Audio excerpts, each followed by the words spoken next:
खुलुमबाय republic news नायगिरि साफ्रोमबो रायजो राजा नोंथांमोनखौ बरायबाय। उदालगुरि जिल्लानि दुलाराय बर' फरायसा आफादनि गाहाय नेहाथारि कर्नेलियास दैमारिया जरहाटआव बुथारजानाय उदालगुरिनि डक्टर राहुल बसुमतारीनि जाथायखौ लाना गोख्रों रावजों सोंखारियो आरो नखरनो दुखु मोननाय फोरमायनायजों लोगोसे बुथारग्रा दीपक तान्तिखौ गोख्रोंनिफ्राय गोख्रोंसिन साजा होनांगौ आरो बेजों लोगोसे बुथारनायाव सोरबाफोर दङब्ला बिसोरखौबो हमनानै साजा होनांगौ होनना मोनसे रादाब बिबुंसारनि गेजेरजों फोरमायो। दैमारिया बुंबावदि बे जाथायखौ मोजाङै नायबिजिरसंनो थाखाय आसामनि गिबि मन्त्रि सर्बानन्द सनोवालनिसिमबो गोसोखां बिलाइ गथायनाय जादों होनना फोरमायो। बिथां डक्टर राहुल बसुमतारी बिथांनि जि अबथिरायै थैनाय बा खास्रि बिस्रि बुथारजानाय दा बिनि थाखाय जोङो बिथांनि आरो बिथांनि नखरनि साफ्रोमनिसिमबो जों कन्डलेन्स जों जासिहरो आरो बिथांनि बागै न्याय नागिरनानै जास्टिस नागिरनानै मैया जोङो उदालगुरि जिल्ला दुलाराय बर' फरायसा आफाद इन कलाबरेसन विथ उदालगुरि आन्चलिक कमिटि एबसु जोङो उदालगुरि शहीद बेदियावहाय माने उदालगुरि सहरनि जितु माजमजिया बेवहाय जोङो मोनसे धरना जों हाबाफारि लादोंमोन आरो बिनि गेजेरजों जोङो अलरेडि मोनसे प्रेस रिलिजबो जों हगारनाय जादों आरो बे प्रेस रिलिजनि गेजेरजों जों दाबि खालामनाय जादों जे आसाम गभर्नमेन्टआ CMनिसिमबो जोङो मोनसे दाबि जनायनाय जादों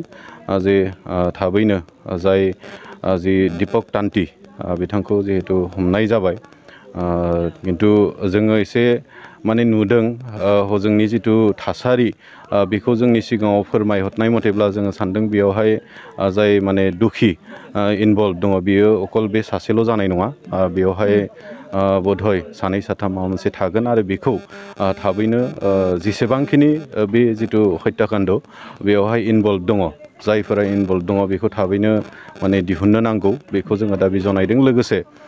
लोगोसे माने मोनसे स्पेसियेल इनभेस्टिगेटिं टिम होनानै आरो बेखौ फास्ट ट्रेक कर्टआवहाय ट्रायल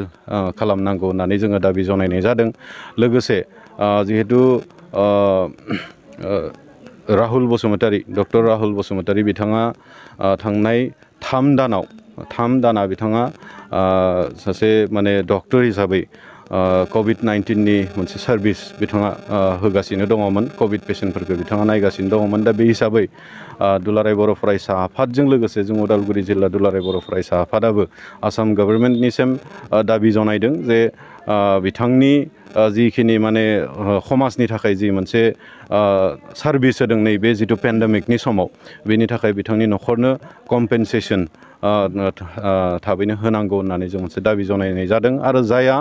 बेयाव दुखि हिसाबै दिनै साबित जागोन जायखौ दुखि हिसाबै मोनगोन बिथांमोनखौ थाबैनो आयेननि मथे